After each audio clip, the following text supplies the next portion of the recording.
When I found you in the wreckage of that ship, I considered leaving you. I was afraid you could bring trouble to us.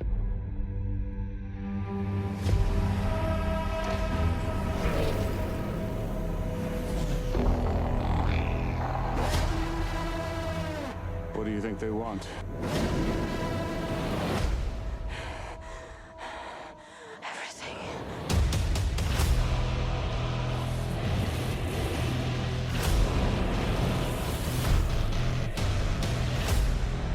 We're just farmers. We're not a threat. They won't just kill us, will they? You're delusional. You think those soldiers will show them mercy? Stop.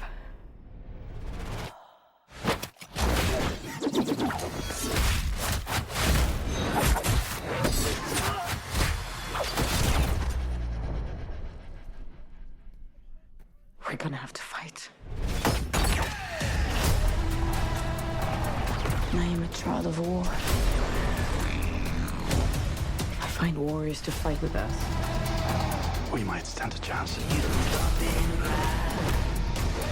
We're searching for soldiers for a fight against the Mother World.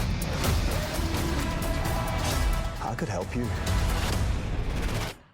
For a small fee, obviously.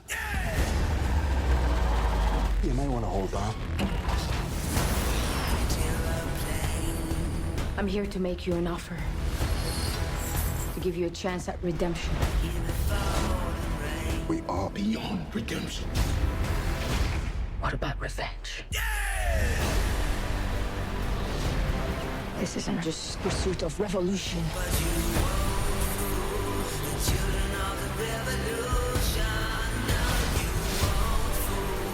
I have found her. The most wanted fugitive in the known universe.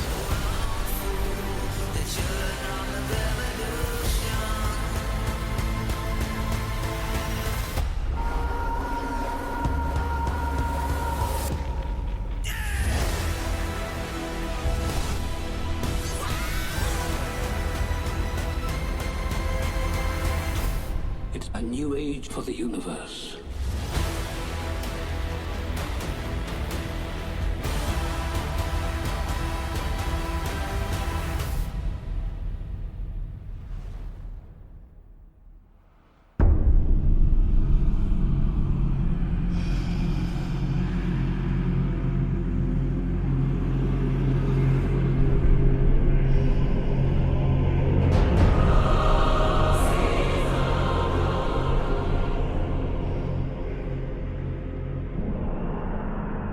Twenty 23. A year almost complete. A year almost in the books. And here at Geek Mentality, a year of podcasting. Yes, I would say a successful year. You know, not a regular podcast, but a podcast with regular podcast specials. Can I say podcast more? Including another 31 episodes of Marchie McFly, another 25 episodes of Sitcom All Ye Faithful that just finished up, and another 30 episodes of Movie Month for year 10 of Movie Month. And I'm not sure if I did any other podcast besides those. I know I have Silver Screen Superman and Big Screen Batman, two shows that I just kind of left in limbo. But I definitely would love to get back to those someday. But on another if I'm not doing something on Geek Mentality, there's generally another podcast I'm working on, whether it's Stranger Danger or Fine Movies, Fine Spirits. I have Slash, a podcast that I need to get back to. I have Reaction Comics, a podcast I need to get back to. I like making podcasts, starting podcasts, and then I let them flounder, and then I get back to them. That is my specialty.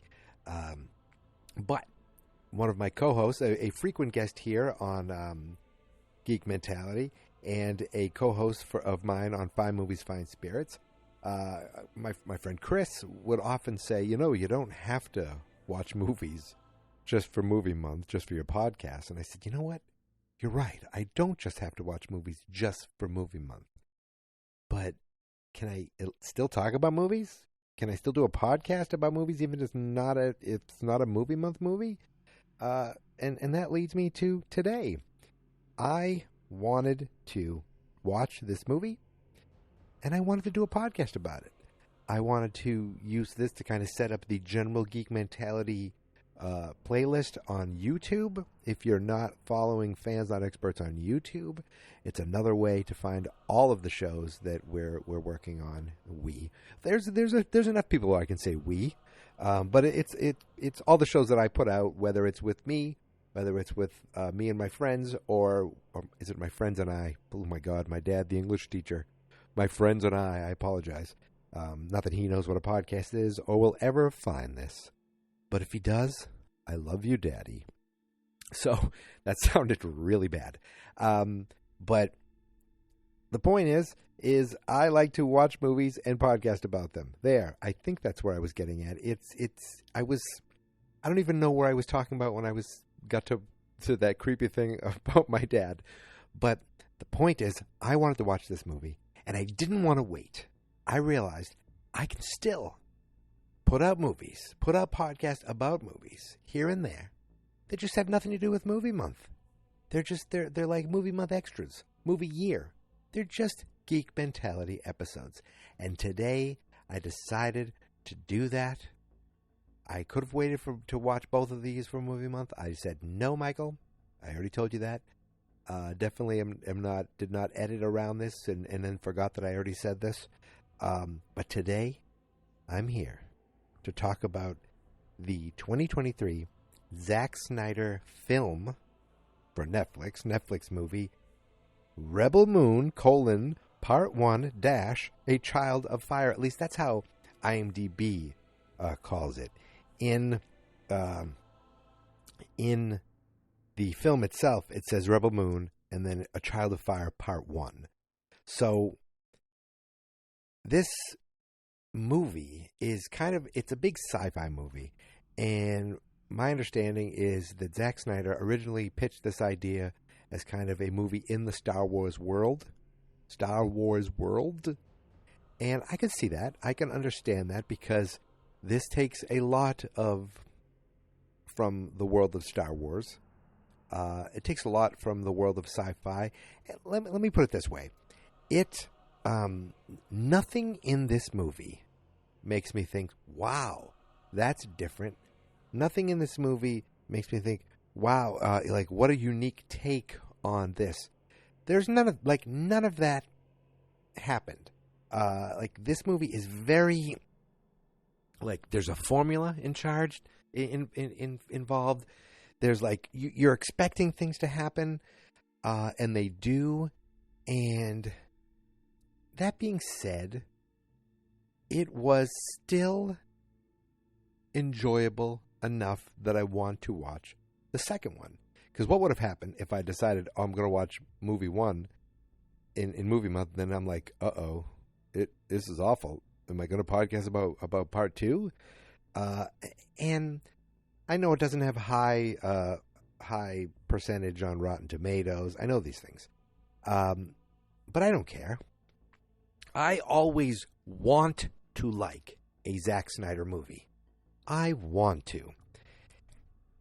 But there's something about these movies that Zack puts together that they're I don't know how to. Yes, it's all the slow-mo, like copious amounts of slow motion. He loves the slow-mo. It is like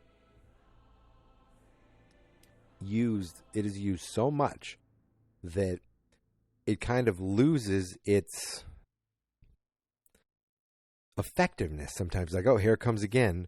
Where sometimes seeing things in full speed would be much more effective.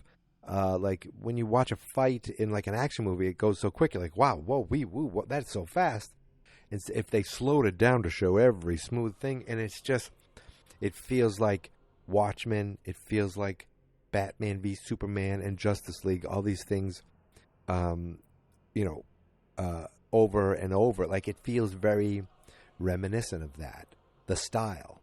where the story is very reminiscent of all these space Star Wars movies and sci-fi movies that you've seen in the past. Like, nothing is like, wow, what an interesting take. And I think I've said that 10 times. I even think this podcast is reminiscent of itself because I'm repeating myself. But, and I'm going to go through the plot as much as I can. I took no notes. I just kind of watched it. And I'm going to talk about it a little more in depth, but I didn't want to say any spoilers up front in case you're listening to this or watching this and wanted to eventually go back to watch this on Netflix. It is on Netflix. I don't think it's going anywhere. I don't think Netflix is going to dump it anytime soon. Part 2 is coming out in April, which I think I will wait for movie month. Maybe. Now I know that I feel the freedom of, I can just podcast about movies whenever I want, and not have to just make it about movie month. Huzzah! But there were things when I'm watching this going, like, at some moments, the special effects feel, wow, that looks good. Other moments, it's like, wow, this feels like I'm watching a direct streaming television show. And I read that this was pitched, it was pitched as a movie in Star Wars world, then it was pitched, like, Zack Snyder had this idea with another guy for a while. It was pitched for, a video game. I'm surprised it wasn't pitched for a flamethrower. Now, only Spaceballs fans will get that. May the Schwartz be with you. And it was pitched for a television show. And I watched this movie. It's 2 hours and 15 minutes. And I thought, oh, this feels like it was almost written episodically and then put together. And okay, this is part 1. Like, I feel like I'm watching a series. I feel like I watched 4 episodes of a series where we go from adventure to adventure to adventure to adventure, big battle, the end. End of season 1 or end of half of season. And some of it felt like you're just watching this on a green screen, and it's just like everything, nothing there is there, but sometimes even with these giant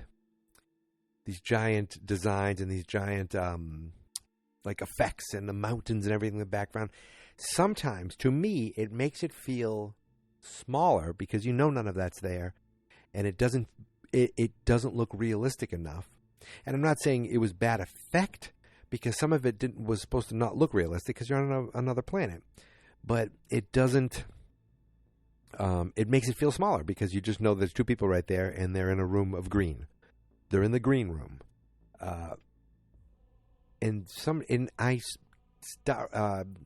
Disney had this effect they did with that giant room, like the giant projector room that Jon Favreau utilized for the Star Wars movie shows and Mandalorian. And I thought those were done incredibly well. And I don't know if this is similar to that, but I feel like that it's not done as well in here. And there's one shot with like a robot hits. There's a couple of shots where I go, ooh, that really looks superimposed like this is 20 years ago. And then other shots where it feels like things are actually right there. Anthony Hopkins is in this friggin' movie. He's a voice. He starts off, and okay, I guess I'm going to start about spoilers ahead. He starts off as the narrator, but then you find out he's a robot. And I don't know if it's a puppet or all CGI. Most of the time he looked good. There was one time where he got knocked over, and he's on the ground. It just looked like a really bad shot. I'm like, oh, I guess they had to rush that shot. I don't know exactly. But he's there. So here's the story in a nutshell. There's this planet. They're a planet of farmers.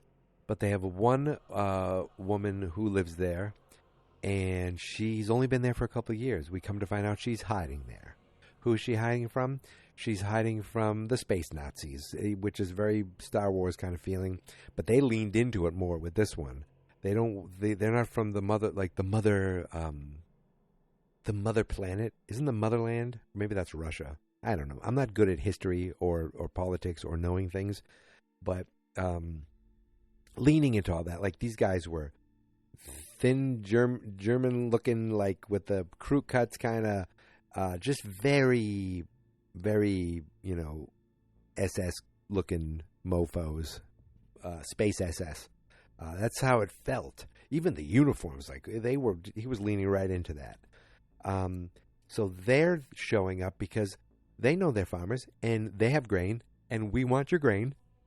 We would like, just quid pro quo. We'll pay you quite well for it, and we just need anything extra. And they're like, we don't want to give anything to these people. I almost said the Empire. Basically, think of it as the Empire. We don't want to give anything to them.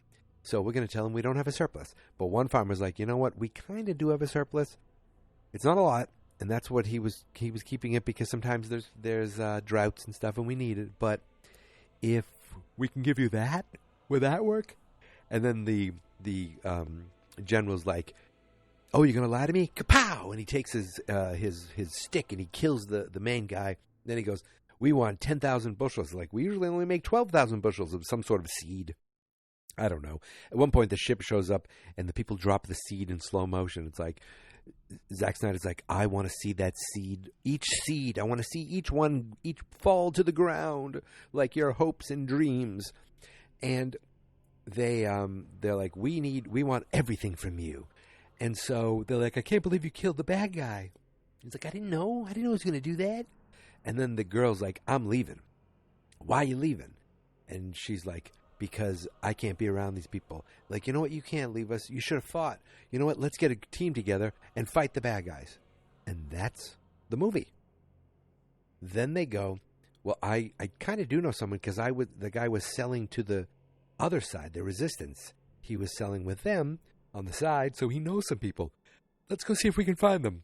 So they're going to go look for them. They run across Charlie Hunnam, and they're like, hey, Charlie, he's just like, I'm just here, I'm just looking to make some money. And they're like, okay, so what do you do? He's like, oh, I have a ship. I can take you here, and we can look for someone. And they take you here, and they look for this dude. Now, I'm spoiling things now. They look for this guy. His name's Tarek. He flies a friggin', I want to say it like a horse with wings and a crow's face. Very much remind me of like the Griffin with Harry Potter.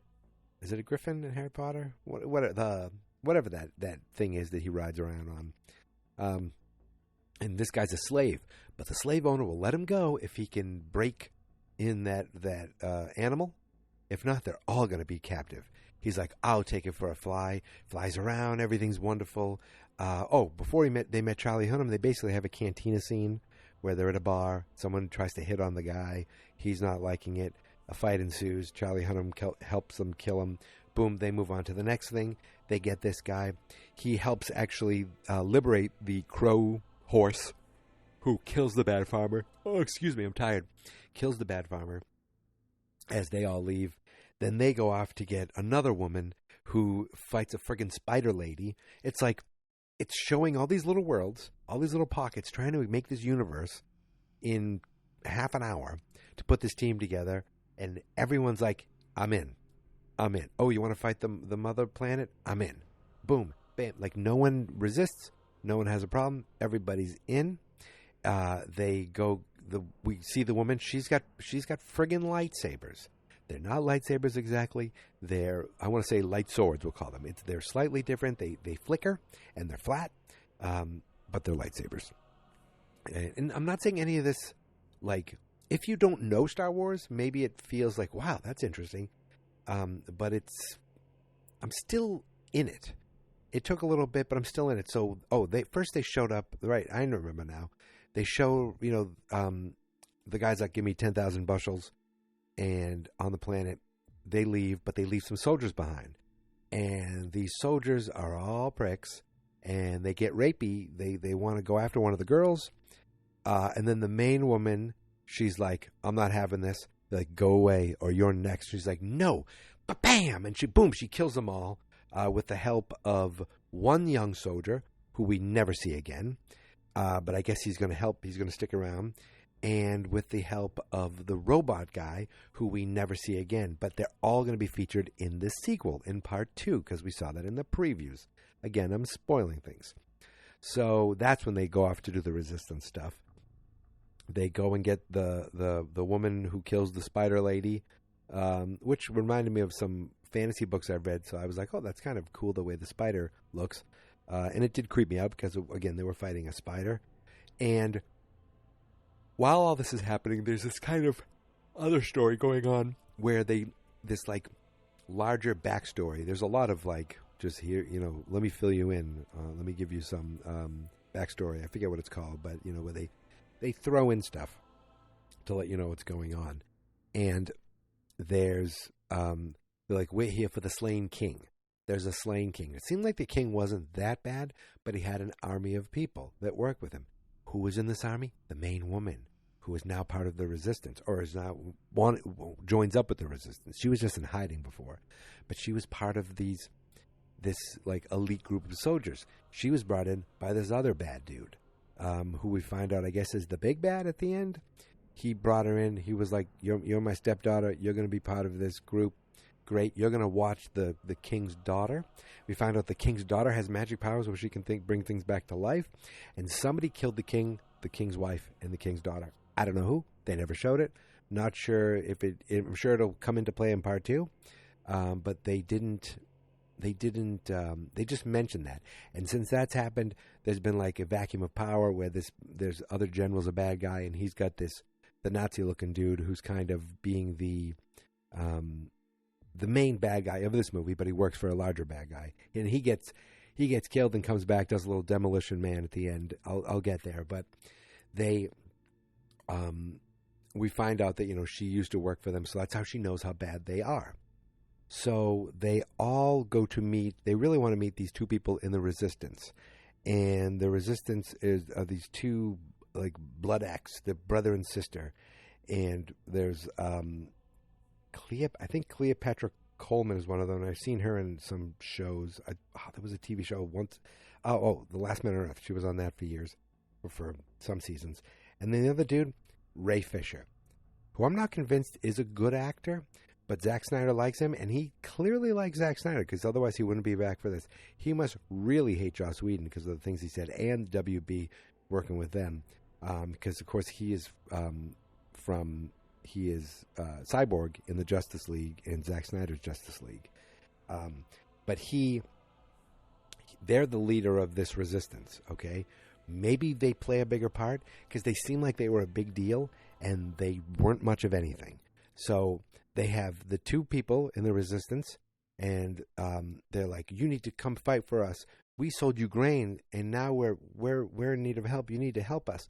And the sister's like, no, I don't think that's a good idea. We have this army. We have a much bigger things to worry about than just you guys. And the brother's like, I'll go. That's Ray Fisher. He's like, who wants to come with me? And like, I don't know, 12 people in their army go with him. So the army goes away. You think you're getting an army. You're getting 12 people and Ray Fisher. You're not even getting them. Because then Charlie's like, oh, I'm going to fight with you too. I am. And but first I got to make a delivery. I'm like, why are they making a delivery? Well, it turns out he's not making a delivery. He double-crossed them because they're all worth money from bounty hunters, and he's going to sell them back to Mr. Space Nazi, who shows up. That's when the big battle happens. Ray Fisher, his people all get killed, and Ray Fisher, boom, dead. So all that stuff with the Resistance, all that stuff with joining with them, dead, gone. The farmer guy who kind of caused this whole thing in the first place, he was like told, you got to put a bolt in the back of Cora, that's the main woman, put it in her head, and it's fine, we can just move on. And he's like, no, and he puts one in Charlie Hunnam's head. We don't actually see any brain explosion, but I believe he's dead. And they fight back. She ends up getting out. They kill a bunch of people. They kill the space Nazi guy, you think. But then at the end, robots show up, much like they did on Mustafa to get Anakin Skywalker. And it was like, it wasn't Dark's rise. Actually, that was in the trailer, that when he rose up and he's like, I'm Darth Vader now. This guy got hooked up to all these machines. I kept thinking he was Mikey Day from SNL, but it's not. got hooked up to all these machines. Then you find out he's part robot, and he basically gets dropped into liquid goo like Austin Powers in Demolition Man, comes back up, and they put him in some sort of dream place where he meets the general, who's the main bad guy, and he's like, you got to crush everyone and bring my daughter back to me, and I'm going to bring her alive, and I'm going to kill her in front of everyone, or I'm going to kill you. And they're like, okay, fine. And then he splashes back down and comes back to life, and that's where the movie ends. This movie it's some weird looking stuff. There's some cool looking stuff. There's some enjoyable moments, but I get why it's not considered a really good movie. And, there's no, you don't have to have star power to have a movie, but it helps. So when a bad guy comes around the corner, I'm expecting something exciting sometimes, and you don't really ever get it. Hearing Anthony Hopkins, that's cool, but he just it's like they just kind of found him someplace and like, Anthony, read these lines. All right, I'll read them. Here I go. I am a robot, and I am fighting for the resistance. That's my terrible Anthony Hopkins, which please don't blame me for that. And then at the end, they're all together with like this one soldier. I was like, okay, I guess she's part of it now because she was there for only 1 second. She was part of the resistance team, and all of a sudden she's like a major part of it, I guess. And the king, we don't get enough of him, but it's Cary Elwes. I'm like, I need more of that. I want to see how this guy died, or if he died. At first, I thought we were going to find out that this main woman was the daughter of the king. She wasn't dead; she was hiding, but that's not the case. Then I want to find out that the king isn't dead. I want to find something out.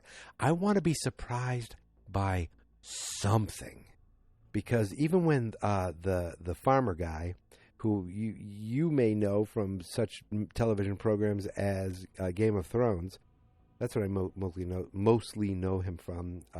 His name's Gunnar. What else was this dude in? When he turned and did not kill Cora, but then instead went and killed Charlie Hunnam. I think he killed him. I wanted it to be found out that, this guy isn't just a farmer. This guy is some sort of ninja, some sort of warrior, and you're going to find out he has an interesting backstory. Well, none of that was shown. He just did the one shot. It's like, oh, I can't believe it. I did it for you. Well, thanks, man. Like nothing. I forgot. They went to go get this general. I forgot they totally went to go get, what the hell's his name? Diamond Hunsu. They went to get him, and they're like, he's the great General Titus. We will bring him. He will help lead the resistance. And they go find him, and they go, here's the great General Titus. And he's a drunk. And I thought, okay, here we go. A guy who's a drunk, a guy who doesn't want to be part of this. This could be interesting. This could be fun. And they're like, let's wash him up. And they wash him up, clean him up. And he's like, I don't want to be part of this. I don't want to be part of this. I'm not a general anymore. I let my whole army to death. My whole team. You think that's a good leader? I don't want to be part of this at all. And then she gives this rousing speech, and he stands up, and it's like I was hoping he'd stand up. The music is swelling, and I hope he was going to turn and go, no, and walk off. And they had to work at it a little more, or then he'd show up something. And even that isn't like that, unique. Like, that's still a trope itself. But he just stood up like, yes, I am part of your team now. And then he's part of the team. And he kept saying, don't call me general, but he's part of the team now. And we see him, he'll be in the second movie. He's helping them train. It looks like they're back on the planet, and they're going to help the locals train to fight the bad guys. Cool. I'm all for that. I've seen it a million times. It's like, the second part of the season for this TV show, even though it's considered quote unquote movie. But, it was very easy for him. That was easy, very tropey. Didn't hate it, but didn't love it. And nothing was like, wow, this is different. Wow, they caught me with this. At one point I'm going, this is like, is this good acting? What am I seeing here? And then slowly but surely it pulled me in to at least to a point where I said, okay, I am, I'm getting into this. At least the story's picking up.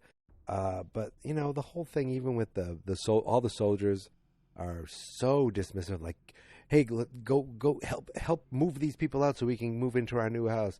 And then of course they're all they're going to sexually assault the young woman. Like, it was, but there's the one soldier who caught her eye earlier, and he's a nice guy and he fights the bad guys. It's just, I believe was it the Ba Naked Ladies? Is that how they pronounce it, or Bare Naked Ladies? It's all been done. Woo hoo hoo. It's all been done. Woo hoo hoo. It's all been done before. I want to watch that movie. Oh God, what is it? Where the little kid is actually AI, and it's on Hulu right now. It's a big sci-fi movie. It's got Denzel Washington's son, and one of the dudes who did Rogue One, I think, made it. I want to see that movie. I feel like that will do something more unique than what I saw with this. But it was still okay. That's how I feel like that's how every Zack Snyder movie is for me. The last one I watched was Army of the Dead. I was very excited for Justice League just because I got to see another movie with Superman in it. I enjoyed it. It was long ass. It was way better than the 2-hour Justice League. I'll stand by that. But even seeing that, it's like, I know this isn't amazing, but it's still something about it that I enjoyed. I need to go revisit Watchmen because I remember liking that. I never saw 300. I did like Dawn of the Dead, but that was before I knew who Zack Snyder was. And was it Army of the Dead? I think was that 2 years ago or last year that I did it for Movie Month, where it's basically a zombie movie and a Vegas heist all in one. Again, nothing special, nothing great, but okay enough, watchable. And that's how this was. This was a watchable sci-fi movie that was comfortable because you've seen it all before. And that's it. I think I'm done. Much like 2023, I'm done podcasting. I'm done talking about this movie. But I will be back, folks. Oh, there's my dog ready to go out. If you know the show, you've heard before, my dog wants to go out. She's ready to go out. But listen, Geek Mentality will roll on into 2024. Will you hear from me before March on this feed? I'm not sure. But yes, even though we've already done all 3 Back to the Future movies, Marty McFly will return in 2024, where we cover every episode of the Back to the Future cartoon. Now, I know this isn't officially Marty McFly, but we're looking, my wife and I are looking at dates for possibly going to see the Back to the Future musical.